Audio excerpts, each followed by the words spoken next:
Hi, I'm Colm Flynn, and this is my podcast. And I could hear everything very vividly. I could hear metal twist. I could hear glass break. I could hear one of the guys in the back screaming. Honestly, Colm, I went on the most extraordinary journey into myself, and I actually started to love myself. I started to fall in love with who I was.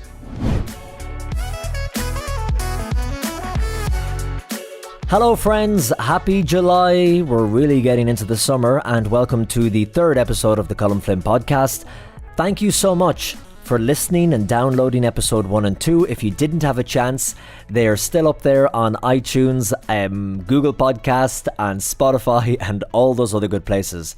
But today, I am so excited to bring you this guest because this is someone that I've known for probably around 10 years. He's the first person I ever interviewed when I got this new gig reporting with BBC. And the reason I went out to interview him those 8-9 years ago was because he has an absolutely remarkable story. His name is Paddy Slattery. He's from a small village outside of Dublin, a very rural village. He now is a very promising, aspiring film director in Ireland. He has produced a number of shorts that have been hugely successful, not just in Ireland, but in the festival circuits all over the world. He has won multiple awards, and the Irish Film and Television Academy this year, 2021, have just named him as one of the rising stars to watch. That is all impressive in its own right. But what makes Paddy Slattery even more impressive is his mindset and his attitude towards life. Well, when Paddy was 16 years of age, something happened that changed his life forever. He was involved in a major car accident that left him paralyzed from the chest down. I just can't imagine in my mind how I would cope with it and how I would keep going. But when this happened to Paddy, not only was he able to overcome his challenges physically, but he was able to completely overcome the trauma psychologically and mentally in his head as well. And he was kind of reborn, as he puts it, into the person that he is today. His outlook on life is incredible. The story of what happened back in 1996 in that car accident and what happens when you do not wear a seatbelt in a car is remarkable as well. So I don't want to delay any further. Please listen to Paddy until the end and drop me a note on Facebook or Instagram and let me know what you thought of it.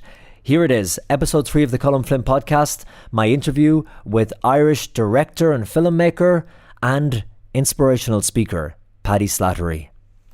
Yeah, we are recording. And come here, you're looking great. You're a liar. I'm not. I'm only messing. No, I feel good now. The ups and downs, but I feel good. But look, I could lose a little bit of weight. Come here. How many years ago was it we met when I came to your house there? Wow, that's a good question. Thank you. How long ago? You tell me. You'd probably have a better memory for that now. Would it be 8 years ago? Yeah, I remember that I think I had just left RTE. It was my first ever interview for the BBC, and it was you, and before I moved to New York. So wow, that would have been maybe 2013 or something. Or my God, so I had a long way to go in terms of filmmaking. I probably had all the notions back then, but none of the materialization of them. No, you had success back then. We were talking about the movie you had made, The Moment. That's right. I released that in 2011. And for the duration of 2012, 2013, that was all over the world and won awards here and there. That was fun. That was exciting. Well, look, we're going to get to that in a moment, Paddy. And by the way, I didn't even say thank you for agreeing to do this podcast. Colm, it's absolutely a pleasure, honestly. You know what, Paddy? Let's start, because we are on audio and people cannot see you or I. We are different in that you are sitting there in a wheelchair. So describe, excuse my ignorance, what kind of wheelchair is it? Are you paralyzed from the waist down, from where down? I'm quadriplegic. So paraplegic would be paralyzed from the waist down, and quadriplegic is paralyzed from the mid chest region down, plus the triceps and fingers are affected. So I have limited upper body balance. My lungs are partially paralyzed, and my fingers are partially paralyzed as well. So the chair I have, it's actually, to the naked eye, it looks like a standard wheelchair, but it's actually a power assisted chair. So inside the center axle on both wheels, there's a little inbuilt battery. So when I push the rim with the heel of my hands, it will inject a little bit of power, and the power of technology, it will propel me in ways that I wouldn't necessarily be able to do without that assistance. So you wouldn't have the strength to push the... Yeah, okay. Certainly not over a rough terrain. And you said that your lungs are partially paralyzed. Yeah, you wouldn't believe it, but if I try to cough, now for example, if I had a chest infection or a bad cough, I can't make a loud bark in order to cough, because I can't stimulate those muscles around the diaphragm. So I'm speaking. It reminds me a little bit of Andrea Bocelli, who you recently interviewed, and which was an incredible interview, by the way. Thank you. He's a huge hero of mine, and so I speak almost from the muscles in my voice box and my neck, and I project from there rather than my diaphragm. So if I'm singing, for example, I can't sing high notes, but I can give it the old Andrea Bocelli and go without any effort. It's not quite Pavarotti, but but does it mean that it is sometimes hard for you to breathe if your lungs are partially paralyzed? Yeah, I'd be susceptible now to, say, chest infections. In fact, when I was initially completely paralyzed in hospital, one of the first interactions I had was with a physiotherapist, because they were going to put me on a ventilating machine if I didn't restore. At that time, I couldn't breathe for myself. And a physiotherapist came into me, I'll never forget, and she said to me, we need to get your lungs working back, for themselves. And if we can't do it now, there's a chance we'll never do it. You'll lose that ability. So she asked me, she said, do you sing? And I said, I love to sing. And I've been singing all my life. I was in the church choir, and just singing is a part of our family. It's something we do. And she said, well, sing for your life, because we want to get those muscles going, and singing is probably the best exercise. So as she walked out of the room, I serenaded her with a little bit of the green fields of France. And I've been singing. They can't shut me up since. So. And you said, Paddy, you were paralyzed from mid-waist down. Mid-chest. Mid-chest down. And so, when I always try and imagine people who are paralyzed like that, is there any movement at all? If you tried so hard, could you move a toe? Could you twitch a leg? Like, is it completely, there's nothing, or you can move little bits here and there? So here's the thing, Colm. The spinal cord, for anyone that doesn't know, the spinal cord is like a tube, an electric pipe that will send messages from your brain down to the limbs. So if my brain tells my big toe to wiggle, the message will originate in the brain, and it will travel down through the spinal cord. Now, I had broken my neck in the car crash, and I had crushed my spinal cord. It wasn't severed.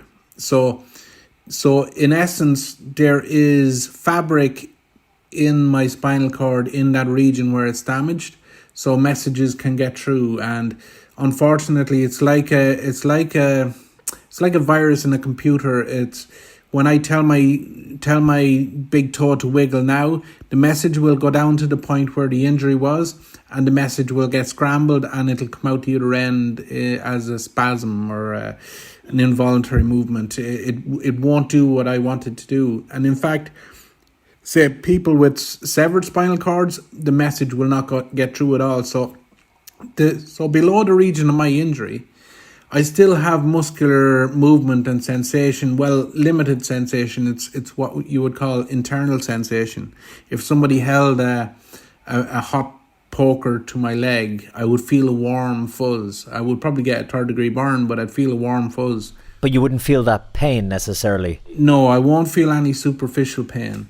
The pain that we it's inbuilt mechanism that if it's sort of it triggers off. You know, if you put your hand on a hot fire, your body will tell you that's dangerous, pull it away. And how it tells us is with pain. So I don't have pain in those areas. So the thing is, like you were asking a question about, like can you move the muscles below those levels? Initially,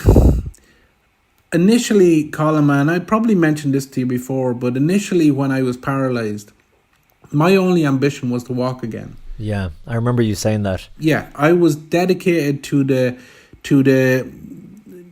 goal of walking again. That's all I knew. That's all I wanted, and I went down a rabbit hole of learning, reading, watching documentaries, and trying to figure out, was there a way for me to be able to figure out how to heal my spinal cord? Because according to the neurologists and all of the experts in the medical field, any healing that had to be done in my body was done.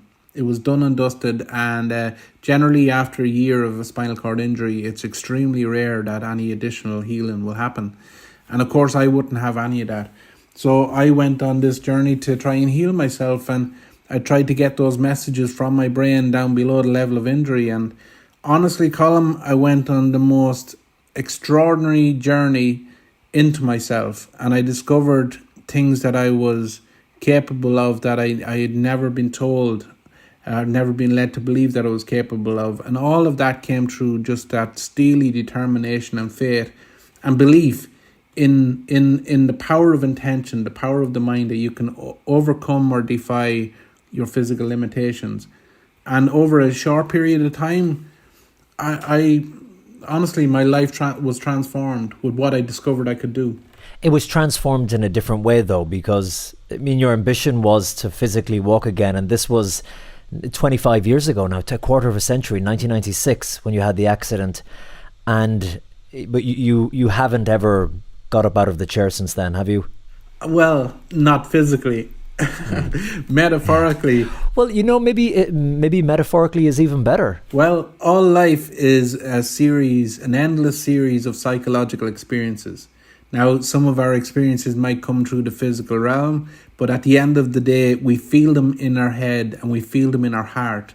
They're expressed through these sensory receptors in our body. We've got this miraculous biological design that gives us these experiences and gives us these illusions that we need this physical body to be able to, I guess, express or to experience certain sensory experiences. But anything you or I do in our lives, Colm, is a psychological experience.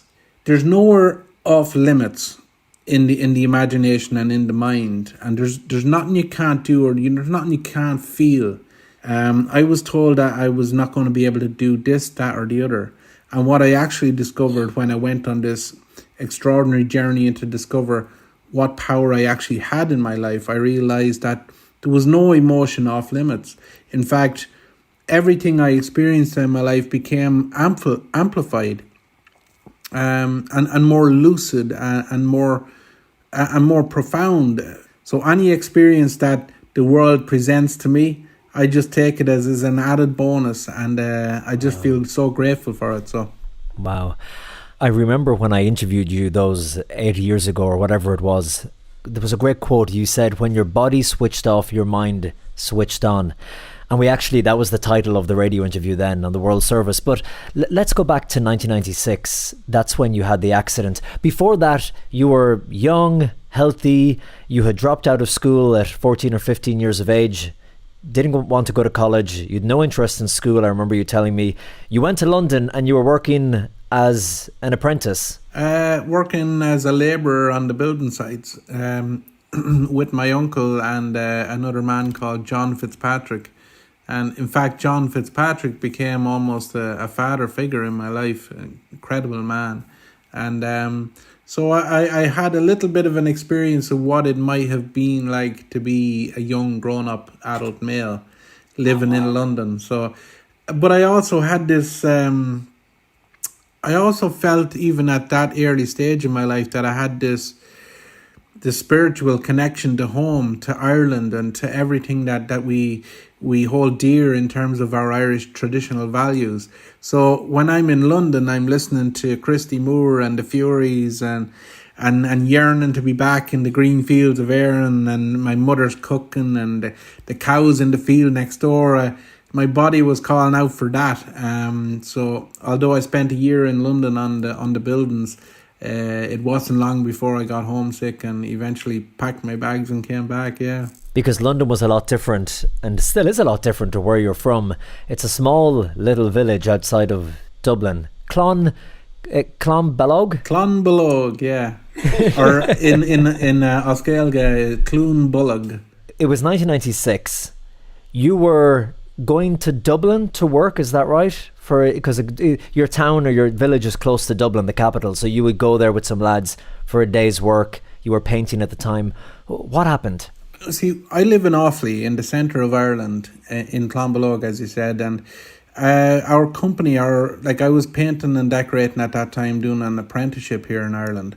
That was the job, in fact, that I fell into almost immediately after getting back from London.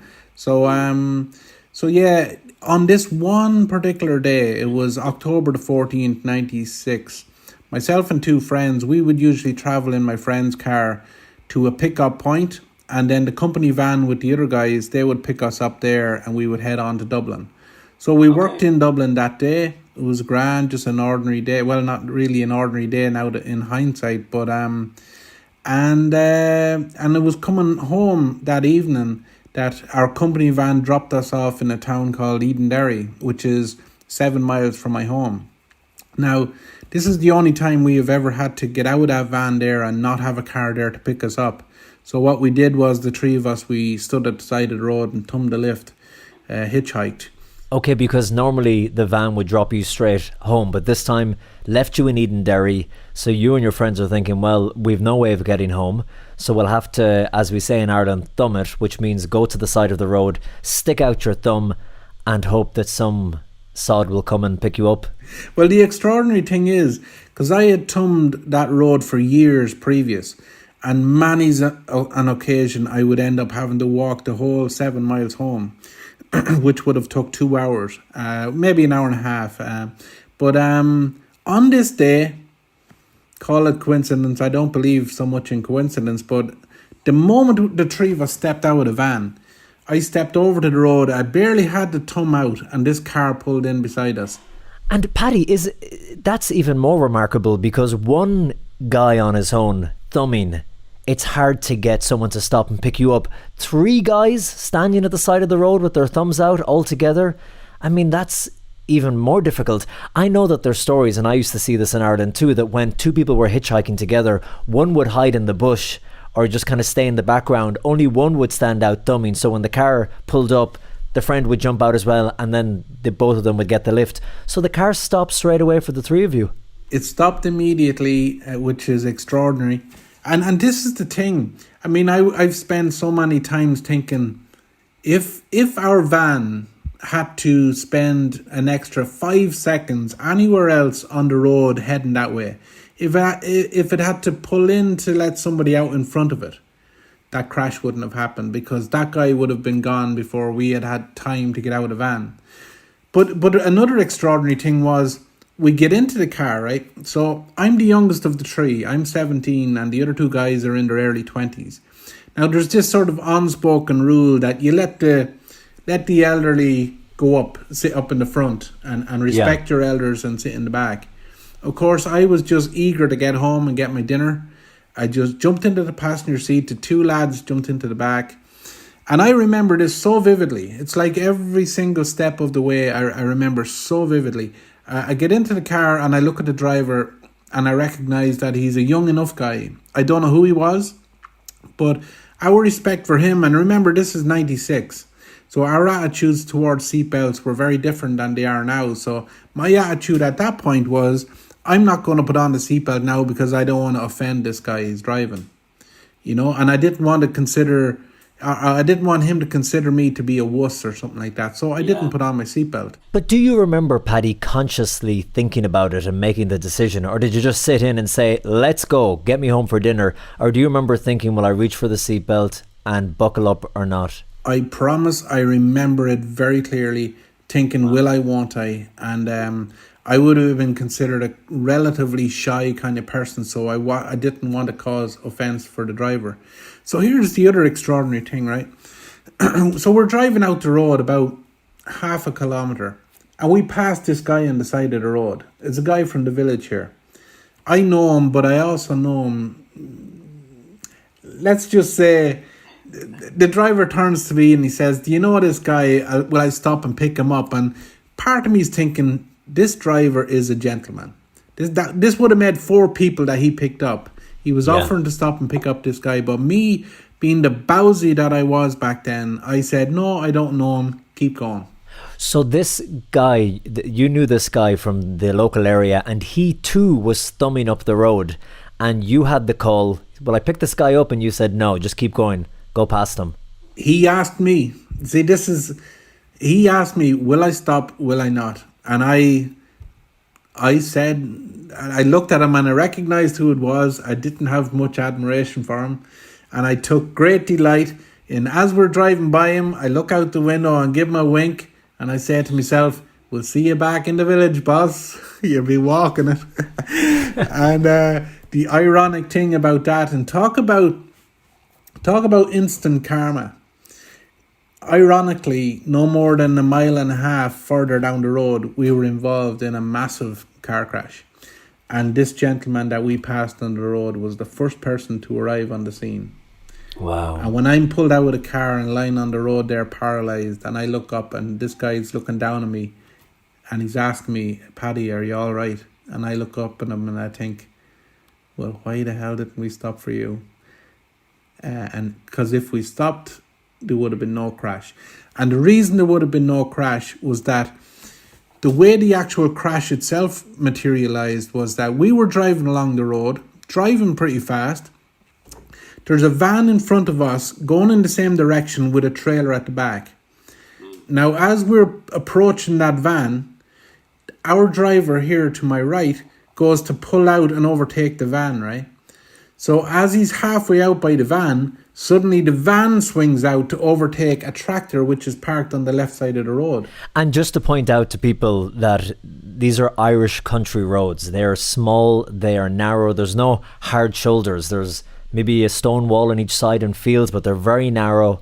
And this guy was driving very, very fast. Did you know the driver?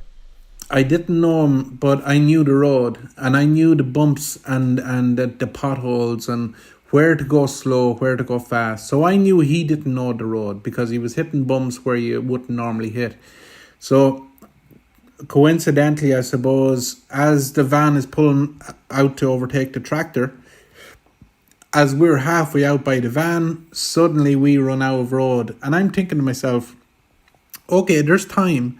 There's time for the driver to take his foot off the accelerator, back up, let the van through, and just wait till the van passes the tractor. But no, the driver thought, I know what I'll do. I'll put my foot down on the throttle and I'll keep going and I'll try and make it. And what happened was we ran out of road and I could hear and I could see everything so clearly, and I could hear the wheels hitting the grass and the gravel at the side of the road. And we lost traction and we went off the road there and the car flipped over and we crashed into a few trees and a deep ravine. So this is a narrow Irish country road, barely enough room for 2 cars, and all of a sudden there are 3 cars. The van and the trailer is overtaking the tractor, and then your driver is overtaking the van and the trailer that's overtaking the tractor. So one of those had to go off road, and that was your car. That was it, yeah. And it was like when you think of the timing of it. I mean, again, if the tractor was 20 feet further down the way, we would have been out by the van.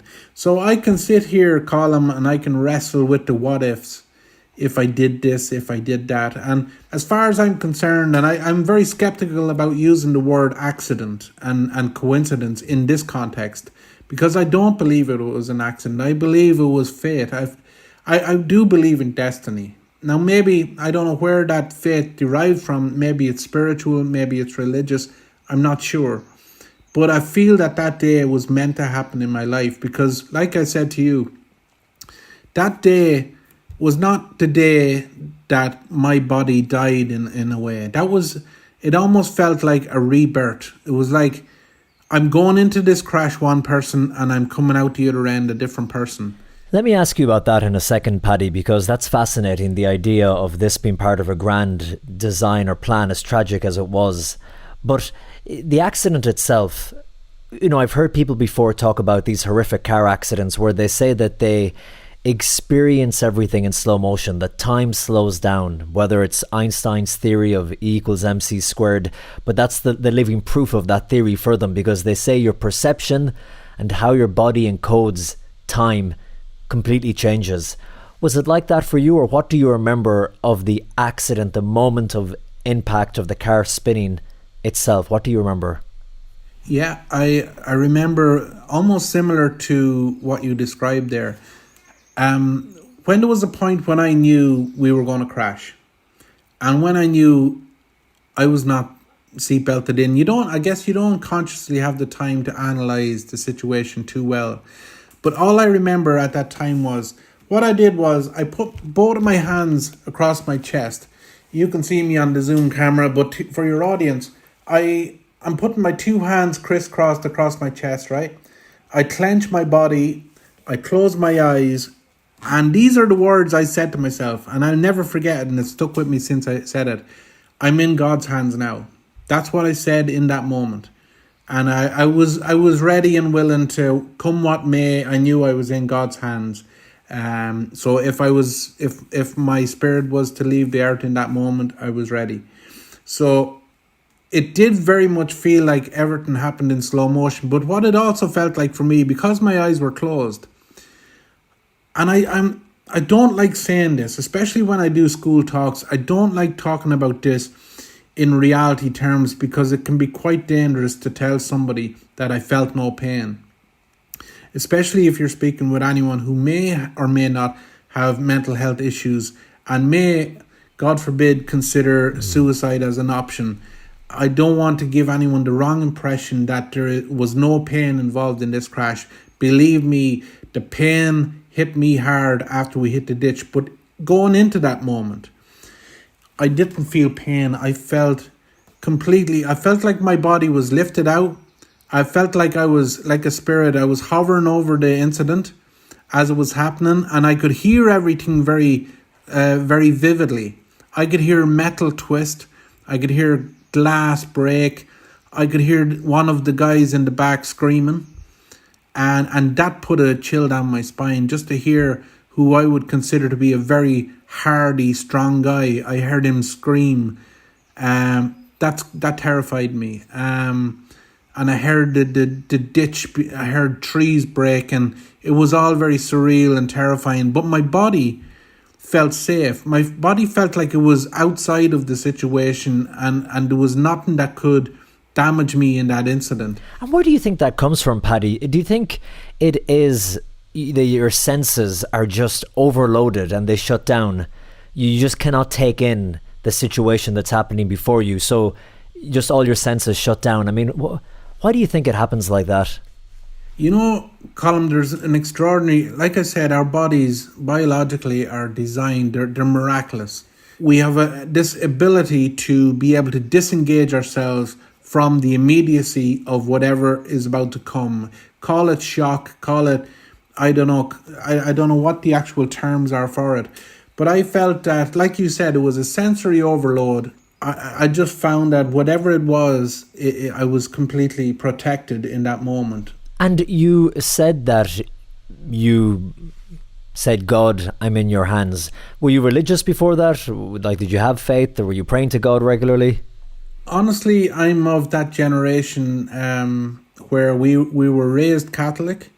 we would have went to mass on Sundays, as you would, or Saturday evening, or whatever the case was. I wasn't at a point in my life where I had asked myself enough questions as to whether or not I was religious or whether I believed in God or Jesus. You were only 17. You were a teenager. Yeah, I was preoccupied with anything. Girls, yeah, drinking, having a crack with the lads, playing pool. And funny enough, I loved work. I loved working on the bog. I loved painting, decorating. And when the car was spinning around, you had your eyes closed, but could you sense that it was moving, that you were going upside down and back up and around a few times? No, because it felt disorientating insofar as I knew that there was things being turned upside down and twisting. But like I said, I felt my spirit was kept at a safe distance away. It's like I was hovering above it. And so I was so discombobulated that when I did open my eyes in the car, I had absolutely no idea where I was. I honestly thought I had died because I felt at peace in that moment, a moment which may have only been 10 seconds but felt like a lifetime. You know, some people say they see their loved ones, they see maybe a moment in their life, they see a light that they interpret as God. Did you see anything like that? No, because my senses were overwhelmed with the sound. I could hear the sound, but physically I felt safe. I felt protected from it, encased by something. Were you knocked unconscious, or were you always conscious? Like, did it take you a while to come round, or when the car finally hit the ground, did you open your eyes straight away, or did it take a while for you to come round? Yeah, the reason I know I was immediately conscious or never lost consciousness was because when I did open my eyes, it felt very much like the car had settled into wherever it was, and it took maybe 60 seconds for anyone to be reacting. You could hear groans, you could hear movement, and where I was, my eyes, I looked around, I could see, like, my head was resting on the brake pedal and the throttle and that kind of stuff. But I could hear the engine still running. I could smell petrol. It was very, very immediate. And you said that you were sitting in the passenger seat, but when you opened your eyes, your head was up against the pedals under the driver's seat, under where his feet should be. Yeah. I had no idea in that moment when I opened my eyes how significantly bad I was injured.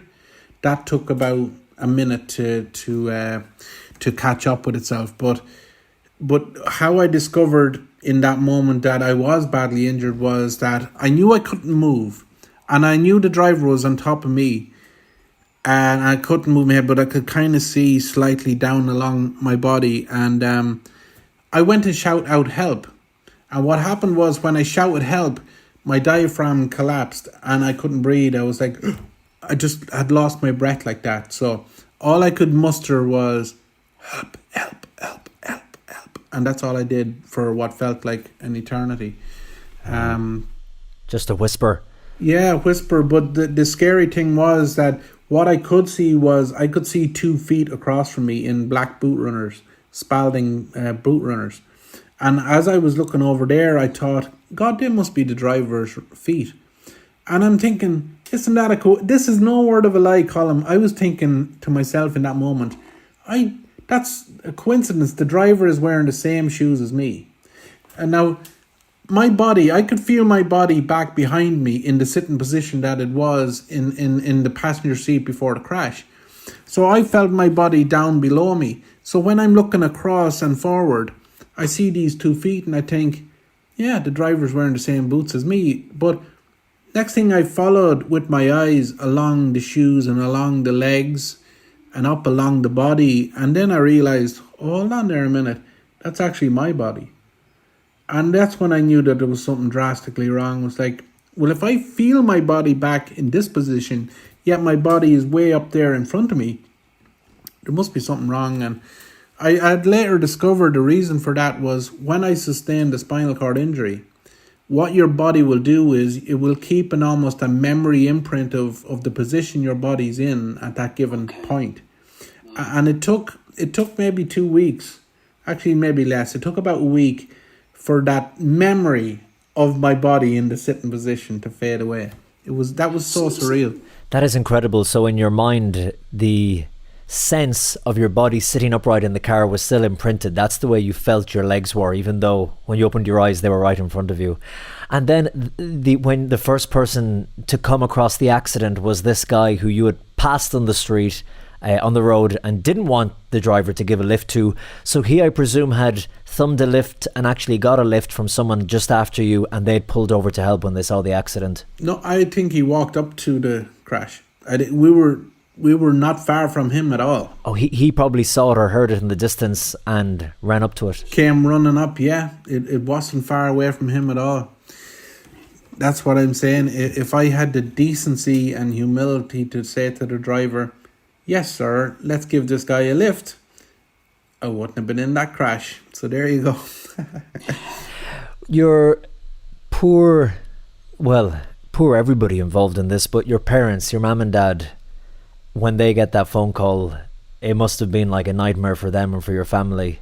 Well, my mother, my mother was single mother at the time. My dad was living in the UK at the time. And I didn't really have a relationship with my father at that time. They had separated years previous and went their separate ways. So sadly, at that time, I never had a relationship with him. But my mother... So here's the thing, Colm. I don't know if I've ever told you this, but that morning of the crash, my mother's bedroom's up on the second story. We were living in a council house at the time. And I go out to work every morning at whatever time it is, 7 o'clock or whatever. So I'm usually the first one out of the house. So my mother and my sisters and brothers are in the house. And the first time in my mother's life when I'm going out to work, that morning, for some reason, she got up out of her bed, went to her window, and was compelled for some reason to stare at me as I was walking out the garden, up the street, and turning the corner to the neighbour's house to get my lift to work. And she said, I don't know why I done it, but my eyes were fixated on your legs as you were walking. And she said, that's the last time I ever saw you walking. And so the news filtered back to the village that there was a bad crash and I was involved. And my uncle got the news before my mother, and my uncle went into my mother's house where she was on her own cooking the dinner. He walked into the kitchen and she saw him coming in with a pale face. He was very pale, and he stood on the kitchen floor for a moment and said nothing. And she looked at him and she immediately knew. She said, it's Paddy, isn't it? And he said, how do you know? It's Paddy. What's wrong? What happened? Mother's intuition, mother's instinct, whatever it is, my mother knew that was going to happen that day. Wow. And she remembers that, looking out at you walking away that morning, and she would never normally do that, stand at the window. She told me for years after she recounts that story, she said she doesn't know why, but that morning she stood at her window and stared at me. What does she put it down to? My mother has faith, a good strong faith in God. So I would think there was divine communication there, maybe. And were you angry? You're 17 years of age, going into your prime of life, starting a career or a business or getting into some line of work, and then, you're chasing the girls, you think about starting a family. Were you really angry at life and at God and at everything that had happened? No, as my family, as my witness, and my friends at the time, I was never angry. I was immediately, I jokingly say, but I suffered immediately from that point onward what I call second chance syndrome. I was given a second chance at life there because I know I had seen the evidence of the car. I had seen a photograph of the car a few months later. And there's no way on earth 4 of us should have got out of that car, let alone... one of us, let alone 4 of us. And 4 people survived.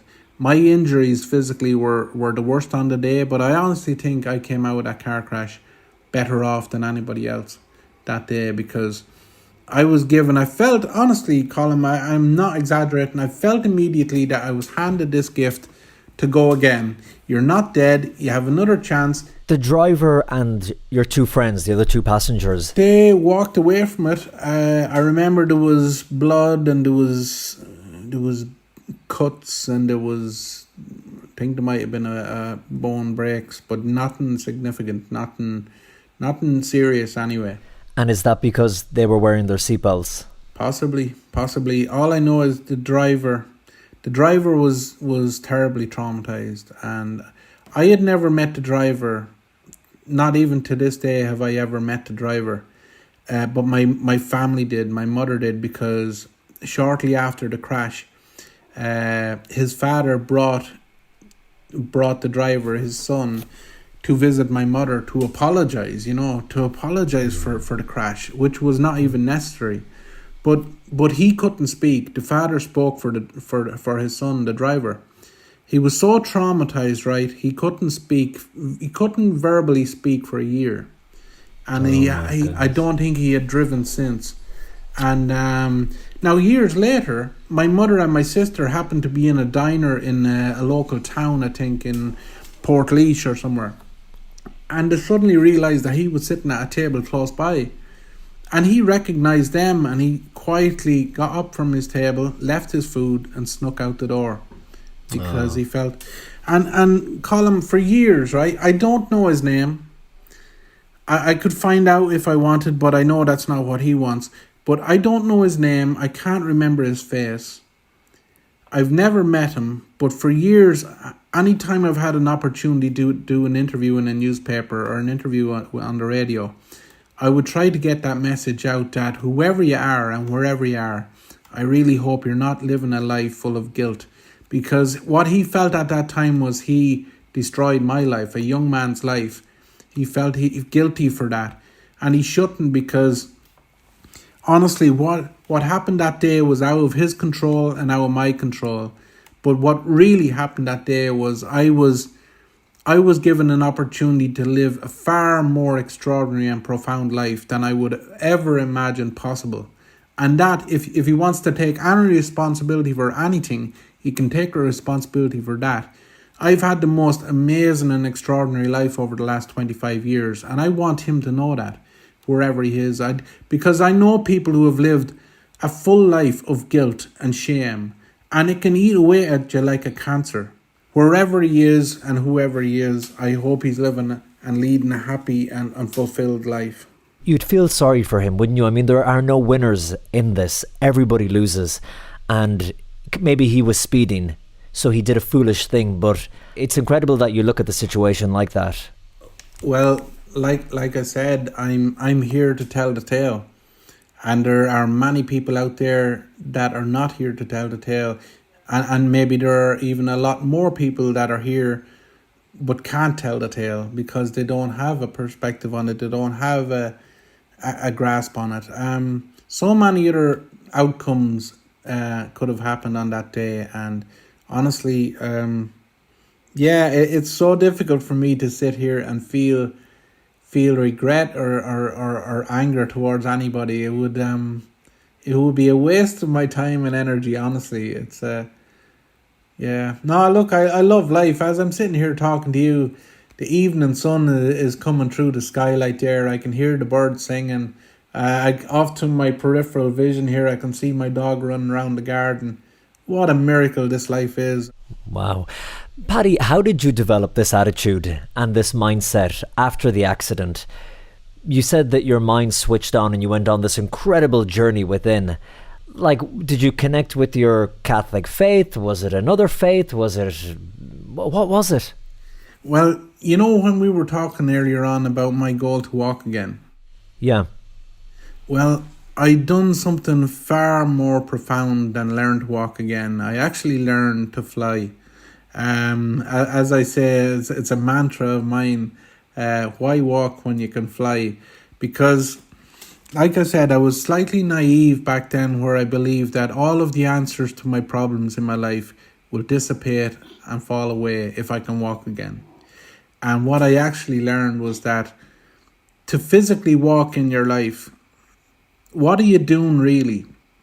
All you're really doing is moving your body from point A to point B.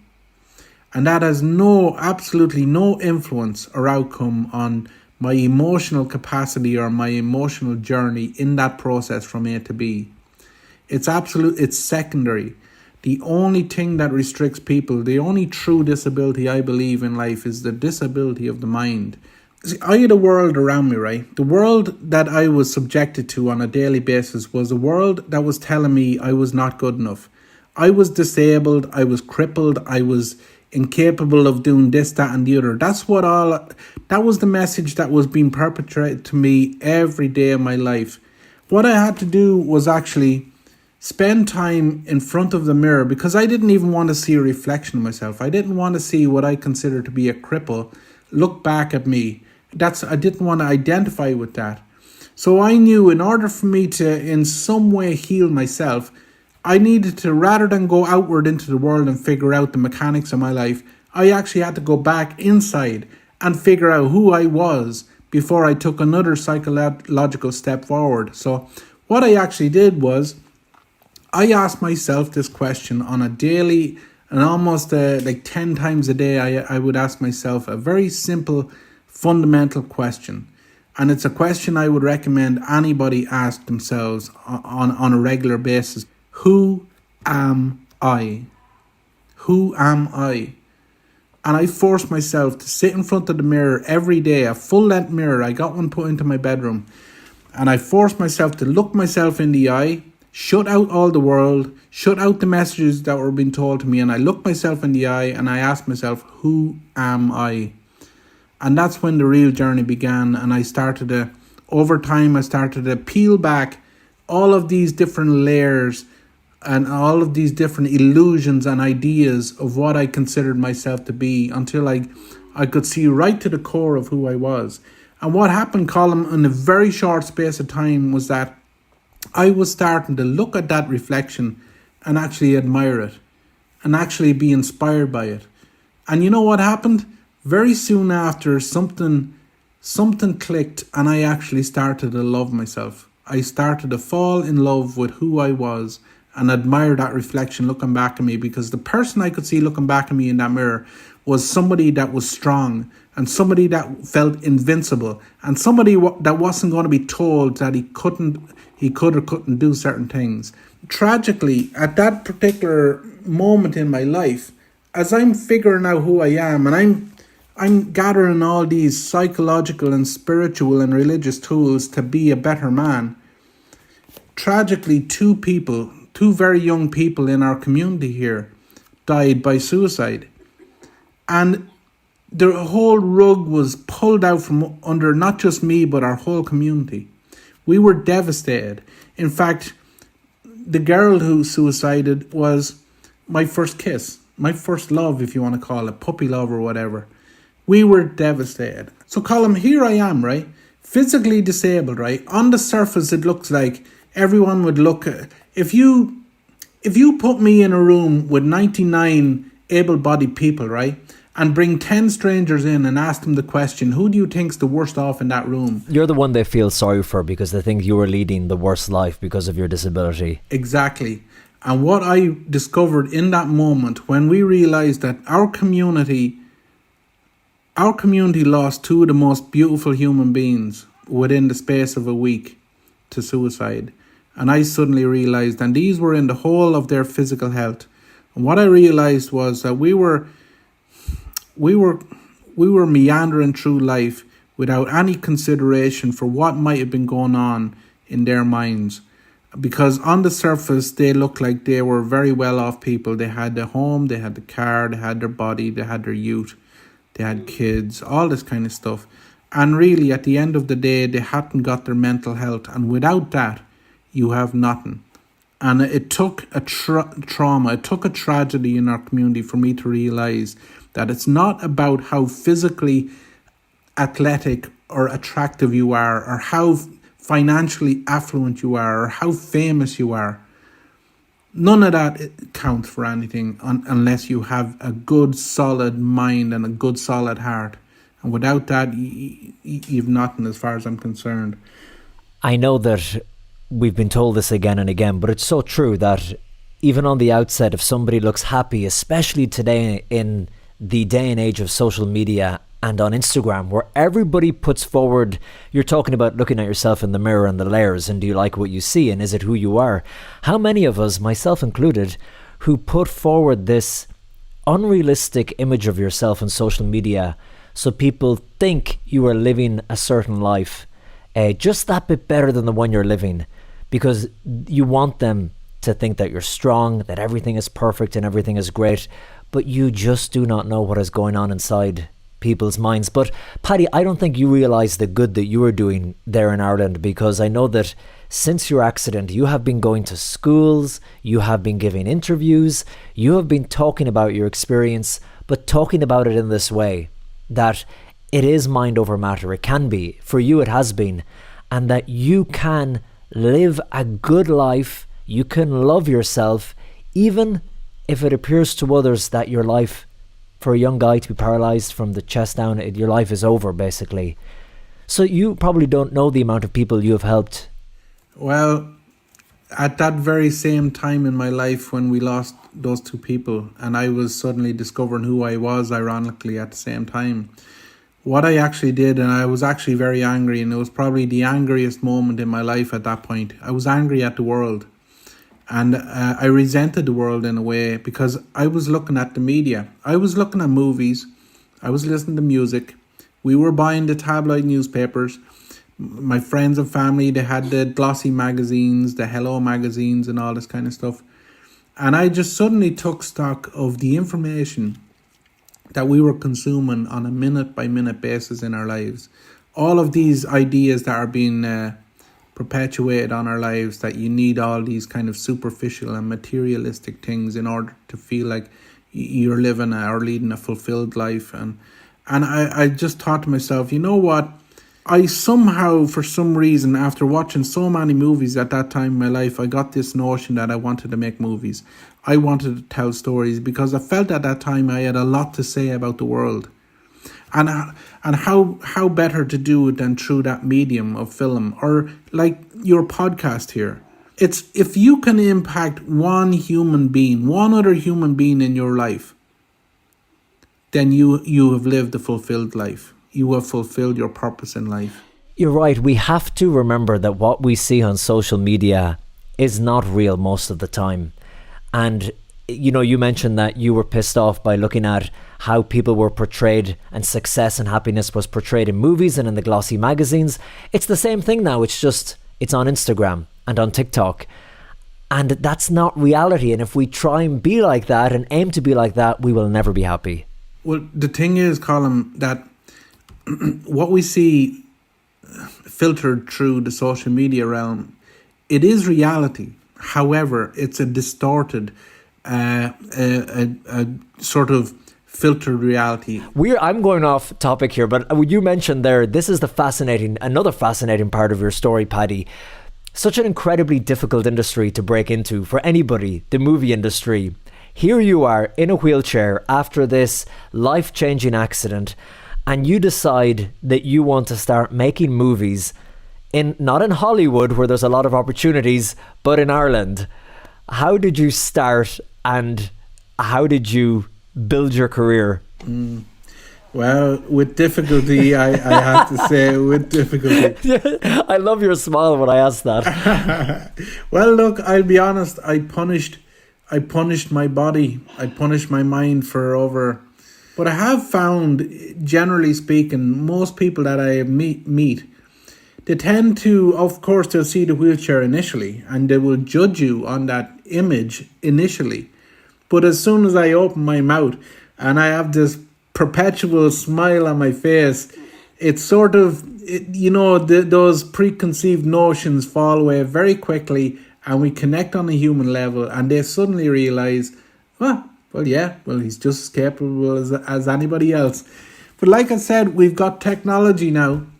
There is nothing stopping me or anybody else who may be paralyzed when you've got the fire in your belly and the ambition in your heart to do whatever you want to do. And you know what? I'm so stubborn and pig-headed anyway that if somebody tells me I can't do it, if it kills me, I will prove them wrong. But it's been going very well for you, Paddy, because I know when we last spoke on the BBC, you had just finished the movie we mentioned called The Moment, and you had toured that all over the world. It had won many awards, a real beautiful piece. You worked on many other projects since then. I know the industry is tough, it's a hard slog, but now, recently, it's been a big year for you, 2021, because you were given this massive recognition by IFTA, which is the Irish Film and Television Academy, and you were called one of the rising stars, one of the ones to watch. Paddy Slattery, your name there in lights, and you're laughing now. How did that feel? You know, it felt great. I have a lot of people asking me, did you ever imagine? Could you ever expect? And I'm going to say this, and I mean this with no ego or no arrogance. Yes, I did believe. From the very moment I said to myself that I wanted to be a filmmaker, I believed that there is no height that I couldn't scale in this industry if I didn't work hard enough on the talent and the perseverance to do it. So it's a sort of a validation process. So when the IFTA sit up and take note of what you're doing, they're like, for anyone outside of Ireland, they're the Irish equivalent of the Oscars. So if they tell you that they like what you're doing, that's when you know, that's where you feel like you're welcomed into the fold. Should I persist in what I'm doing as a filmmaker? I have no doubt in my mind that I can find myself at the Oscars or the Palme d'Or or the Golden Bear Awards. I have no doubt in my mind that I can go there if I want to go there. And maybe I will. But listen, I'm not propelled by that desire for those awards. As that familiar saying, success is the journey, not the destination. Here right now, in this very moment, speaking with you in this very heartbeat, that is success for me. It makes sense. And I was just thinking there of something last week when you were saying you live in the moment, you live even in the heartbeat. I was at Mass last week and there was a great priest, Father John Paul. He's over from the United States visiting Rome, and he gave a sermon after the gospel, and he said, let's pray today for everybody who's going to meet an unexpected death. And it kind of hits you and you go, yeah, wow, there's a lot of people around the world who are going to die suddenly today. And he said, every heartbeat is not a given, it's a gift. He said, every next breath you take, it's not a given, it's a gift from God. And when you think of something that, like we know every day is a gift, but every heartbeat, at any moment, it could be taken away.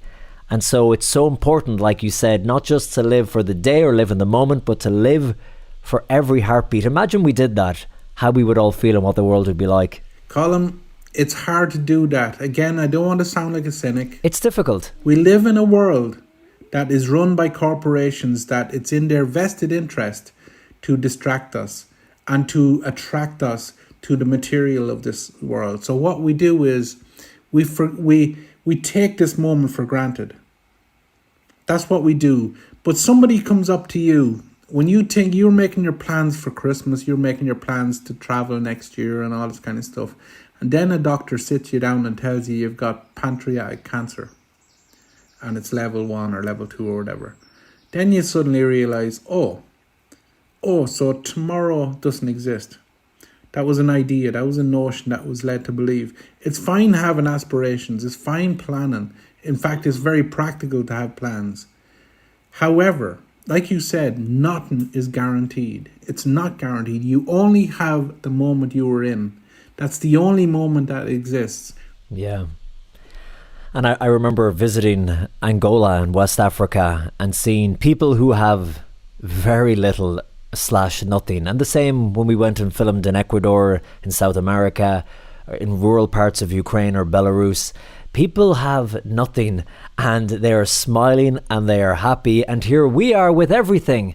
And when I read my monthly subscription to National Geographic and I see those beautiful ads for the Rolex, and it's implying, Colm, if you had this Rolex, then you'd be happy. You flick the page, here's the latest Mercedes-Benz. Well, if you had this car, think how good you would look and how good it would look on Instagram, and then you'd be happy. But the more we have, the harder it is to be happy. I remember when Mother Teresa went to visit New York City, and she went to the Bronx, which is, and back then, the Bronx now is disadvantaged, but back in those days, the Bronx was an incredibly poor, incredibly dangerous, just an all-round very difficult place to be for the people there. And a reporter, after she had been given a tour of the Bronx, asked her, "What do you think, Mother Teresa, after everything you've seen?" And she said, "I cannot believe it. I've been struck by the poverty. I've been struck by the emptiness. The people here have nothing." And I'm talking about those on Wall Street. And all the reporters froze. She said, "The people on Wall Street are so poor, all they have is money." And she didn't reference the things she'd seen around her in the Bronx. But it's true. We hear this again and again and again. And I'm guilty of it too. It's trying to live it and implement it is the difficult thing. So I admire you, Paddy, that you're better at it than I am. Colm, I disagree completely. I have been following your career over the last 8-9 years. I'm sorry about that. Well, no, look, you're being very Irish right now, very modest. No. What you're doing, and I know you're aware, listen, this is not arrogant speaking, and please, don't be afraid to admit it. You're doing incredible work. And what I admire most about you is that you are not, like, you're a young, attractive man, right? And for young, attractive men in this world... Hey, Paddy, were your eyes affected in that crash as well? But listen to me, I'm trying to say something profound here. I've been trying to say something profound for the last 2 hours. But listen, it's difficult for a young man, right, in this world today, or woman, to confidently say or stand by your beliefs, religious or otherwise, right? And not just stand up for your beliefs, but pursue them and not to and express them and sort of share your thoughts and share your wisdom and bring people together and create these types of mediums, platforms like your podcast here and even your journalism that I've watched over the last 8 years. There's a familiar theme in your work. And what that theme is you're constantly showing the incredible nature of human beings that sometimes gets forgotten. You have an amazing way of giving people like myself an opportunity to express ourselves and impart some of our life experiences on the world. I think what you're doing is profound. You are saving lives and you are inspiring lives on a daily basis, Colm, and that is not an exaggeration.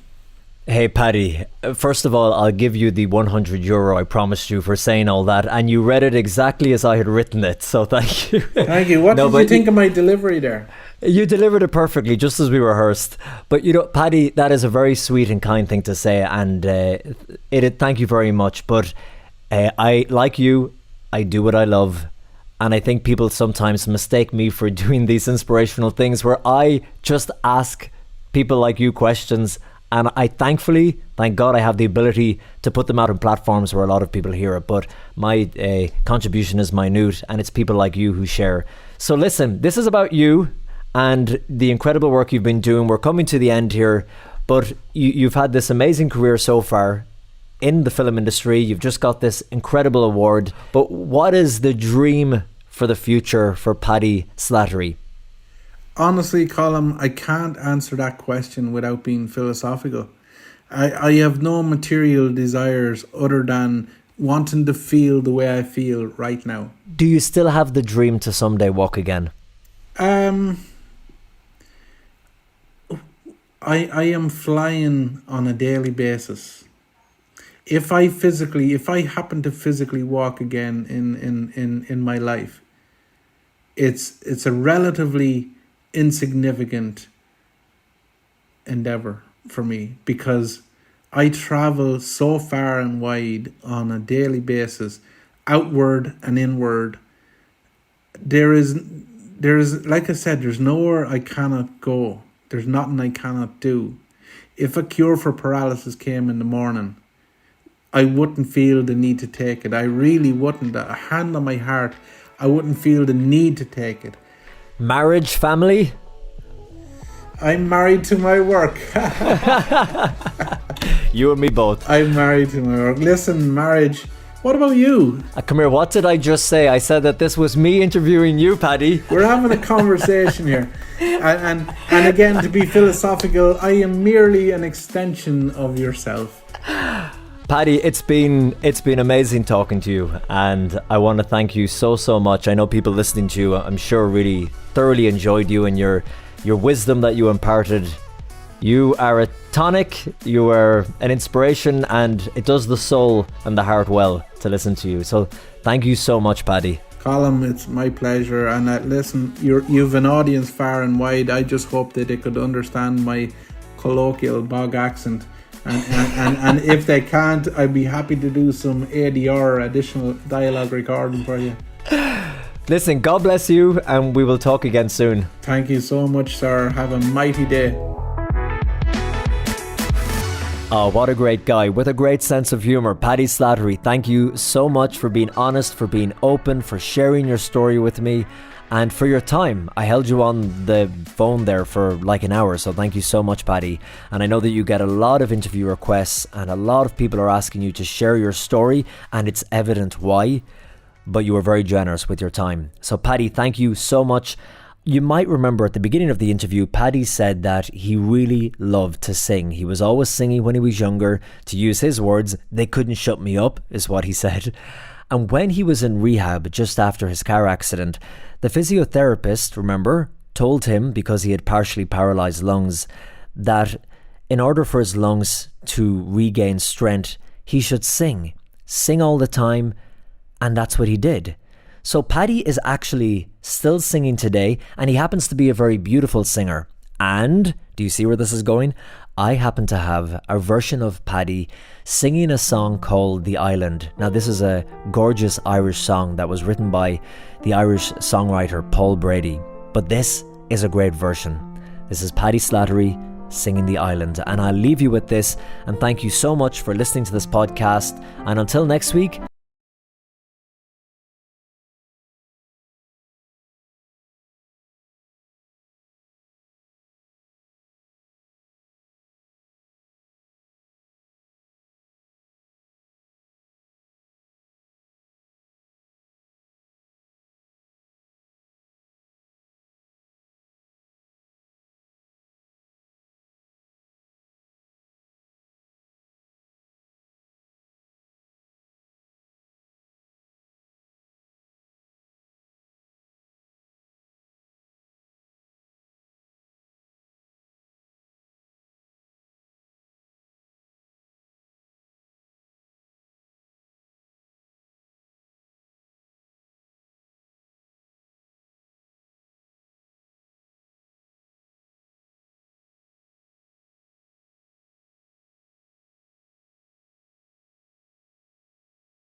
they're raising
plain folks don't see all the story.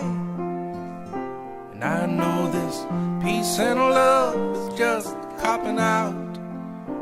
And there are young boys dying in the ditches. Is this what being free is all about?